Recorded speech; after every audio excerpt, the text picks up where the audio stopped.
It's all about context.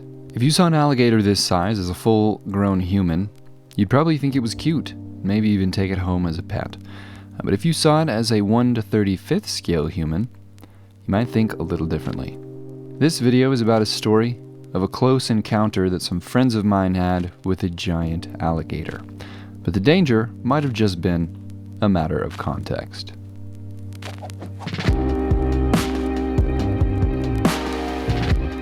How's it going, everyone? Welcome back to Boylite Hobby Time. I started this build using an acrylic sheet, which will be the hard surface at the bottom of the diorama. On top of that, I'll be throwing on some foam layers, 2 layers by land and 1 by sea.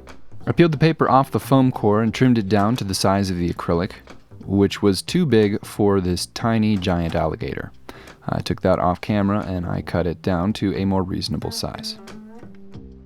With a piece of acrylic that was the right size, I re-sliced the foam board and began making the bank. To get some nice clean cuts on this XPS foam, I'll be using my hot wire table.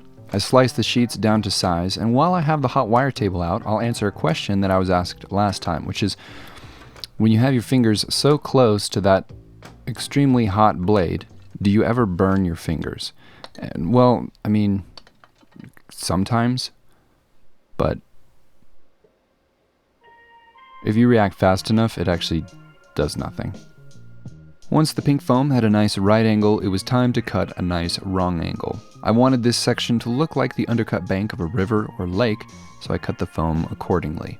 In addition to the hot wire table, I used my handheld hot wire, a rotary tool, and a butane torch to give the foam a more organic shape that it needed.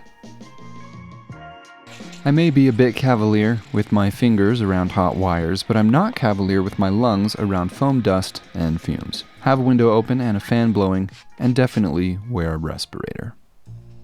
With the shape of the bank cut, I could now glue the pink foam layers to the thin white foam layer on the bottom. And I was about to glue that to the acrylic sheet, and I remembered I needed the acrylic to stay nice and clean for a later step, so I set that aside and I moved over to the terrain texturing instead. I started with a full coat of Mod Podge, followed by some sand and pebbles from a pre-made terrain mix. With that stuck in place, I coated everything with isopropyl alcohol, and I saturated the entire thing with watered-down white glue. I cleaned up what remained of the sand, and then it was time for some Sculptamold. I mixed up just enough to coat the pink area, and I smeared that over the whole surface until it had been covered with an earth texture. Before moving on with the base, I needed all of the wet stuff to dry, so I set that aside, I put my leftovers in the fridge, and I moved over to the minis. The alligator is a beautiful sculpt from Maya Pontic, and the figures were all designed by me using Hero Forge. After throwing the humans on a painting base, it was time to prime everything black. And while I paint these, I'd like to give a huge shout out to all of my patrons. So like I said at the beginning, the inspiration for this diorama came from some friends of mine, Andrew, Matthew, Nick, and Lucas. They told me they had a great idea for a diorama inspired by a true story of theirs. They said they were out camping as a family, near a body of water. I don't remember if they said it was a lake or a river, but they knew that alligators were present, and they were told not to be too close to the water. But they went down to the water and they were having a grand old time, and to their dad's horror, a giant alligator came shooting out of the water and it ate them. Naturally, I did a double take and said, "Sorry, wait, I don't think I heard you correctly. Could you say that again?"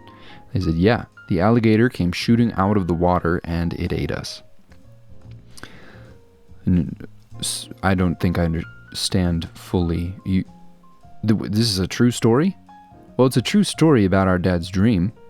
And the alligator was probably 100 or 300 feet long. Could you turn that into a diorama?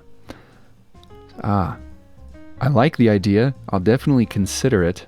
I don't know if I can make the alligator 100 or 300 feet long, but I might turn that into a diorama. And here we are. And I probably missed a lot of the important details, but this diorama is my interpretation of their true story about their dad's dream. After the minis had been painted, it was time to prime the base. which had fully dried. I gave it a quick coat of some greens and browns and any other colors that you'd see on the bottom of a lake or a river. And it looks a little bit plain now, but I will be sprucing things up with some plant life a little later on. And in order to protect the acrylic paint from bleeding into the resin, I took the base and the alligator outside and gave them a clear coat of matte varnish. It was now the right time to glue the foam down to the acrylic base and assemble the rest of the enclosure that will hold the epoxy resin. I used silicone adhesive to glue everything together, and I did make a bit of a mistake with this. I made the bottom acrylic piece a little too small, and you'll see why that's a problem in a minute. After all four sides of the acrylic dam were in place and sealed with the silicone, I reinforced the problem areas that I had already seen as a result of the small base size by throwing on a glob of silicone in each corner, which I hoped would be sufficient. Spoiler alert, it might not be. The next day, once the silicone had cured, it was time to glue the alligator and some greenery in place. The greenery was provided by Diorama Presepe, which was gifted to me like 2 years ago, and I still have yet to get through it. I picked out the microgreens that looked like they'd be found in the same water you'd find a microgiant alligator. I snipped them into little pieces and glued them to the bottom of the lake. With the underwater plant and animal life in place, it was time to pour the resin. I'll be using a deep pour 2-part epoxy resin for this. And luckily with this diorama, the measurements are pretty straightforward. No weird geometry or rice to figure out how much I need. I did mix up more than I needed though, because I want to replenish my molded rock collection. After dosing out 24 ounces of hardener and 48 ounces of the resin, I mixed everything together in a big bucket with a paddle and drill.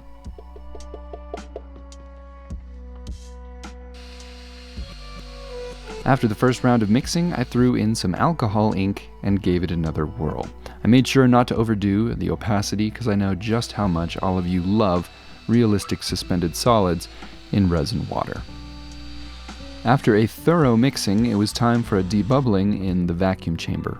The lower pressure in the vacuum pot allows the bubbles to expand and rise to the surface where they can pop, and it rids all of the microbubbles that are in the resin itself.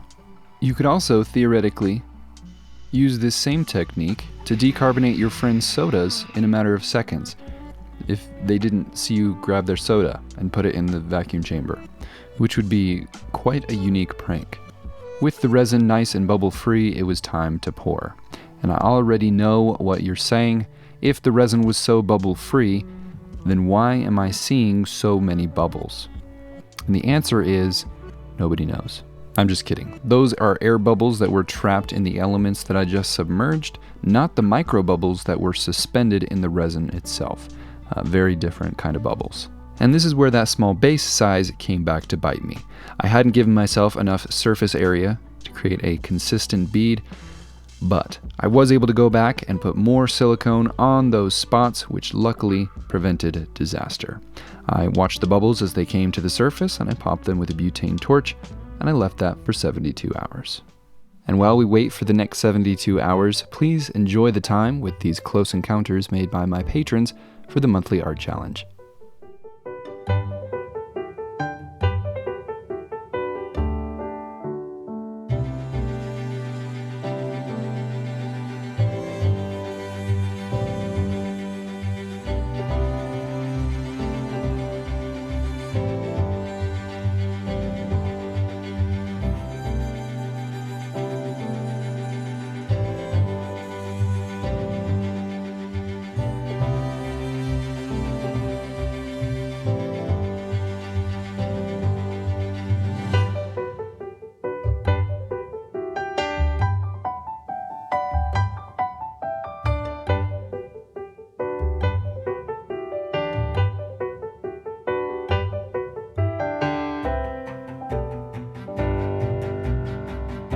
Thanks again to everyone who participated last month. With 72 hours now behind us, the resin was fully cured. However, there was a bit of warping on the surface, which probably means it got a little warm, because I didn't have it in a cold enough place. But that'll all be evened out with some surfacing effects in a minute. The acrylic was a little stubborn and required some extra persuasion from a heat gun, which made the peeling process almost painless. I did burn my fingers a few times, so it was not completely painless.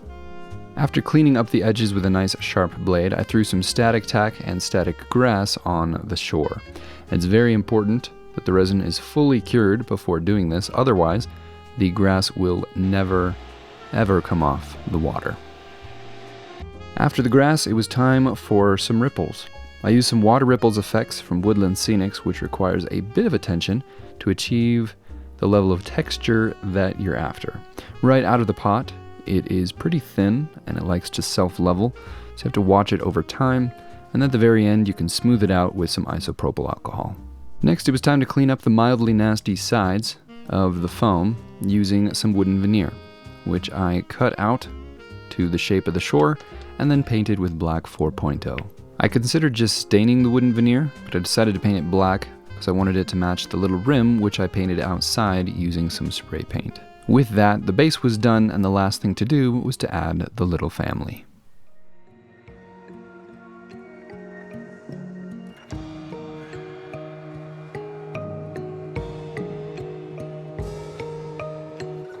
After all the boys were in their positions, I called it good.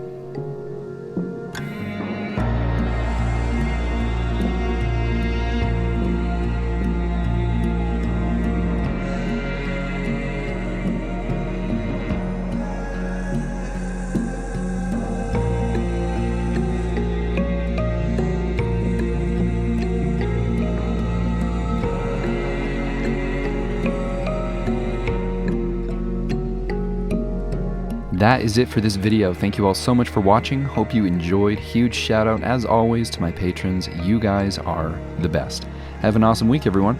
I'll see you next time.